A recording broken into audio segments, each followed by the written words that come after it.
ideological support that you're describing at all. In fact, it's quite the opposite. They've had Who is she? A number of voices from across the spectrum say that what they're doing is completely un-Islamic. Why aren't you giving her name? They have no support popularly in terms of the general public.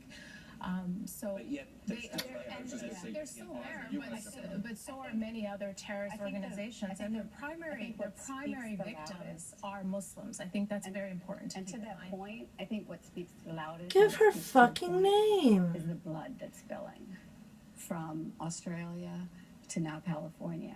I mean, how much blood has to be spilled until we recognize inside of our Muslim community that we do have an ideological problem and that we do have support?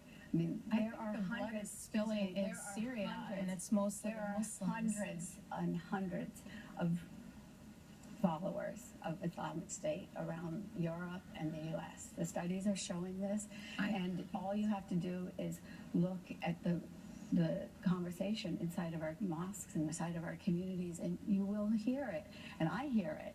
And I have to say that I saw it in 2002, went to Islamabad, Pakistan, and met women who were supporting this ideology. I call them the Taliban Ladies Auxiliary back then.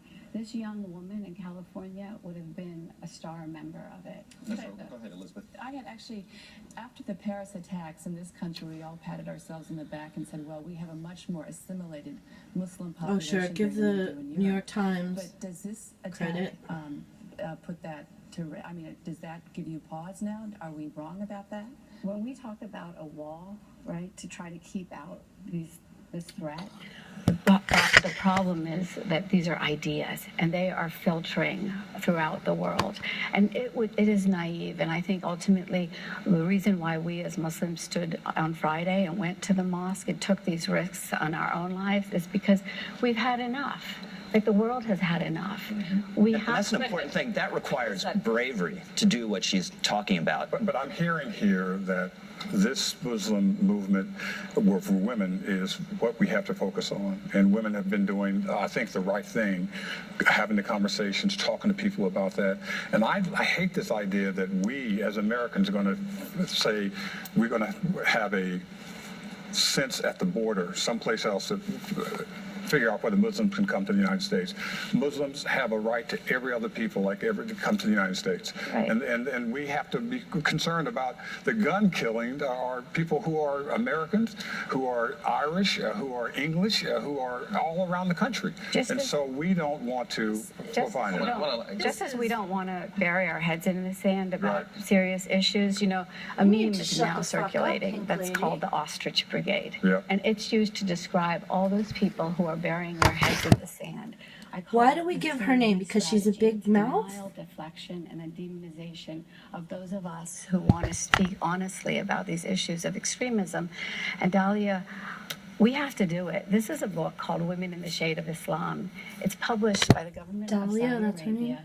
I picked it up in Pakistan, where the Taliban Ladies Auxiliary and our young wife in California would have picked up an item like this.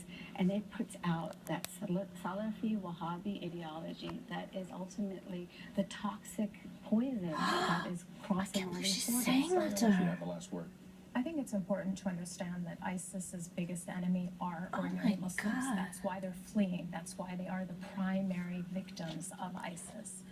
Muslims are the ones who want to do the most to defeat this ideology. It's important that we don't do their propaganda for them by giving them the legitimacy that they crave.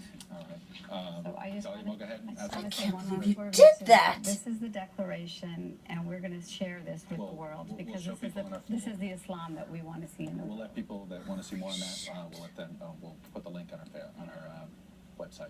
All right.